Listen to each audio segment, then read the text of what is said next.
Paige, and today's video is going to be a review of the new Anastasia Beverly Hills Norvina Pro Pigment Palette Volume 1.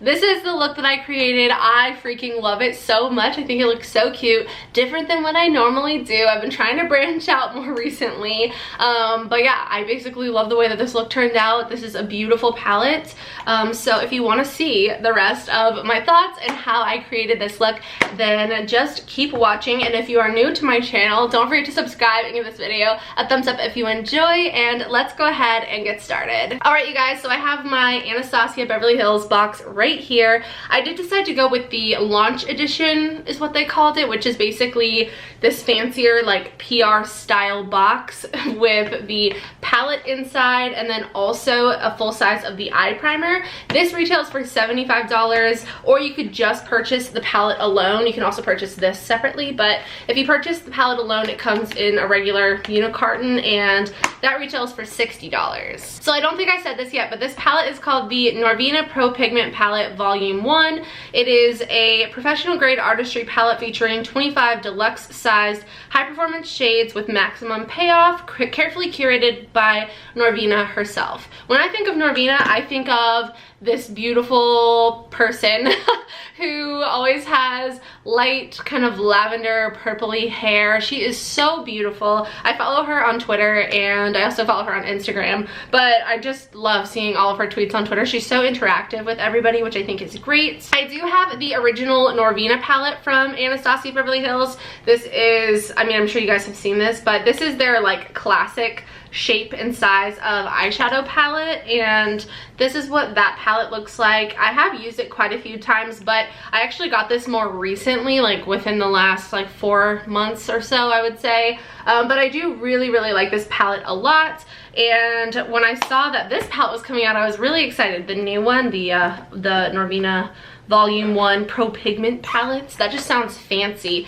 And this is obviously a lot bigger than the regular palette here, but it has a ton of shades, and it looks like they don't have shade names in the way that most eyeshadow palettes do. It's like A1, A4, B2. This reminds me of Makeup Forever. I think they do something similar, if not the same. So this is the carton for the eyeshadow palette. I guess it's technically called a pigment palette, but this is what the carton looks like right here. Super pretty. I love the branding of this launch.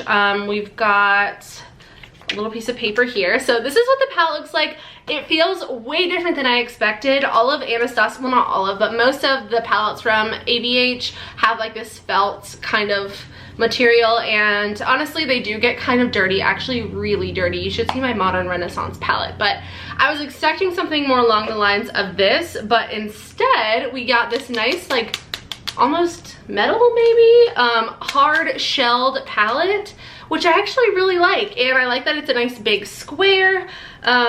Ooh, here is what the palette looks like. I'm gonna hold it upside down so that I don't blind you with the mirror, but beautiful colors. This is more what I think of when I think of Norvina. I think this palette is stunning and beautiful, but it's a lot more neutral than what I personally think of when I think of Norvina. You can see the difference. This looks almost like a neutral palette now, but this is a beautiful, colorful palette, and it has a huge mirror. You can see right here, like insanely huge, and I'm very excited to be playing around with this today. We also have the full size of the eyeshadow primer. I already have this primer actually, but since it was only $15 more than just the regular palette, I thought I couldn't pass up a good deal. I've actually only used this product once, and I don't remember loving it. I used it in a video, but I don't remember which one it was, but I don't remember loving it, so I am going to try this out again today and see if my feelings have changed at all. Normally I use the MAC Painterly Paint Pot, but we're gonna try this baby out again today,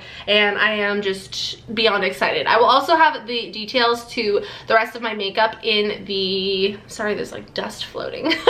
I will also have the details to the rest of my makeup in the description box in case you're curious, and these products will be linked down below as well. So on the back here it says that this is an eyeshadow and pressed pigment palette, and it is also vegan and cruelty free, and there are 25 shades in here retailing at $60 $60 for the entire palette, and that makes each eyeshadow $2.40, and it looks like each one is 1.8 grams. I have literally no clue what I'm gonna do today. Obviously we have a lot of like purpley colors. There's also quite a few corals, so I think I kind of want to do something a little more like out there than what I would normally do. So I'm thinking maybe like purple and coral. I don't really know. There's a beautiful variety of mattes and shimmers in here, and I just have no idea. I'm going into this blind. I just cleaned off a bunch of my brushes though, so we should be good, hopefully. So I just swatched a couple shades on my hand here. Let me take off my watch. I just swatched a couple shades because I'm trying to figure out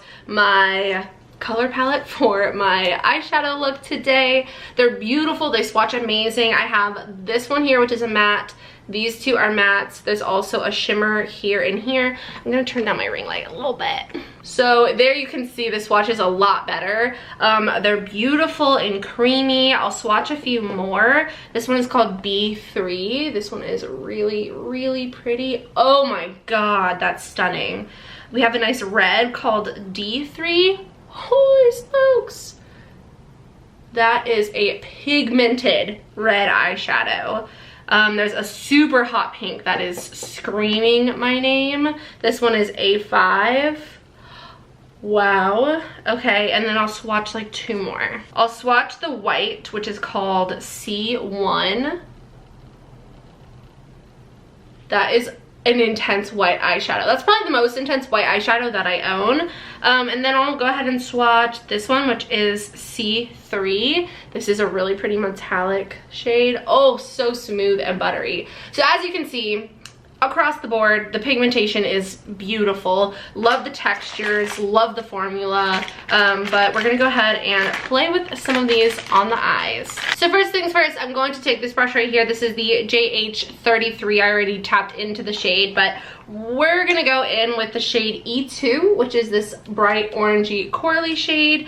And I'm just gonna start putting this on the inner half of my crease. It does have very buildable pigment, and I mean, it's really pigmented right away, but if you do want to tap off your brush and slowly build up, you can definitely do that. Now I'm going to go in with another JH33, and I'm going to go into the shade right here, which is called B1. I'm going to put this on the outer portion of my crease. So what I do to kind of create this shape, which I've been really liking doing eye looks with this shape recently, is I start to put a little bit in the crease right here, but then I go back into the shade and I kind of just go back and forth in a diagonal line, almost as if I was doing like winged liner or something, and I just go back and forth, back and forth, back and forth, and then kind of bring it back up through the crease, and then it creates sort of like a little bit of a winged out shape. I don't know, I think it's cute, and I found that's like an easy way to create the shape without like going like line, line, you know, does that make sense? I don't know. I am gonna go ahead and pack that same shade on the outer corner of my lid, just with that same exact brush. I'm just going ham, making sure it's nice and opaque, which is not very difficult to do. So far, these eyeshadows are looking beautiful. I really want to put this shade right here, which is called E1, on my lid, but I want to lay down a base first. So I'm trying to decide what I want to do. Like, I don't know if I want to go in with the same corally orange shade, which is E2, which is right here, or I could go in with E4, which is a little bit more of like a reddish kind of pinky one. I don't really know. I think I might just go in with the same shade I put in my crease, which is E2, and I'm actually just going to use the same brush that I was originally using, a JH33, and I'm going to go ahead and just pack this on the inner half of my lid. Do you see how pigmented that is? And I'm using a fluffy brush, and it's this pigmented. The shades look beautiful blended together. I might just like, you know, mess around a little bit with this line on both sides just to make sure that it's even and doesn't look too crazy, but for the most part that was effortless. I need to put something on the lower lash line, but I don't know. What should I do? Should I do like a pop of pink or a pop of purple or what? I don't know. I'm gonna use the Morphe and Jeffree Star JS12, and I'm gonna go in with this shade right here, which is A2, and I'm just going to smudge this on my lower lash line. I did experience a tiny bit of fallout with that shade. That was the first time I noticed any fallout, but I don't think it's gonna be that big of an issue. Now I'm gonna take this brush right here, which is from Believe Beauty, and I'm going to go in with E1, which is this nice shimmery shade, and I'm going to put this on the inner portion of my eyelid on top of the bright orange matte shade. Oh yeah. I experienced a little bit of fallout with that shade as well, but now we're going to just take a clean blending brush. This is the E3 from Blending Brushes in the silver set, and I'm just gonna kind of go over this outer edge just to kind of like blend it out and make it smoother and more even. This might be a total fail, but I'm gonna try it anyway. I'm gonna take a little brush. This is the JH38. It's like a little pencil brush, and I'm gonna go in with A1, which is this really pretty light sparkly kind of lavender shade, and I'm going to put this on the brow bone and the inner corner. I'm nervous to put it on the inner corner just because I have like orange right there and I feel like it might look weird, but we're just gonna go for it. Ooh, yes. Good decision. So this is what I have for the eyeshadow. Now I'm gonna go ahead and put on some mascara. This is the Believe Beauty Extended Lash Lengthening Mascara, and I'm gonna pop on some lashes. I'm gonna be using the Dstarlashes in the style Daisy. You can use code PAIGE for 20% off. You can also purchase the Paige's Picks bundle, which is my favorite 3 lashes from Dstarlashes, and you can save even more money there. So I'm just gonna do that really quick, and I will be right back. Alright you guys, so this is the finished look. I love how it turned out. I seriously love everything about it. I definitely took the easy way out and went with the simple coral gloss, but if you did have a bright coral liquid lip to match, I think that would be so beautiful. So I hope you guys enjoyed this look as much as I did, and I hope you enjoyed today's video. If you have this palette and you decide to recreate this look, please tag me on Instagram. I would love to see your guys' looks, or if you create any other looks with this palette, I would love to find some inspo. So yeah, that was today's video. Hopefully you all enjoyed. I love you guys so much. I hope you have a wonderful day, and I will see you in the next one. Bye.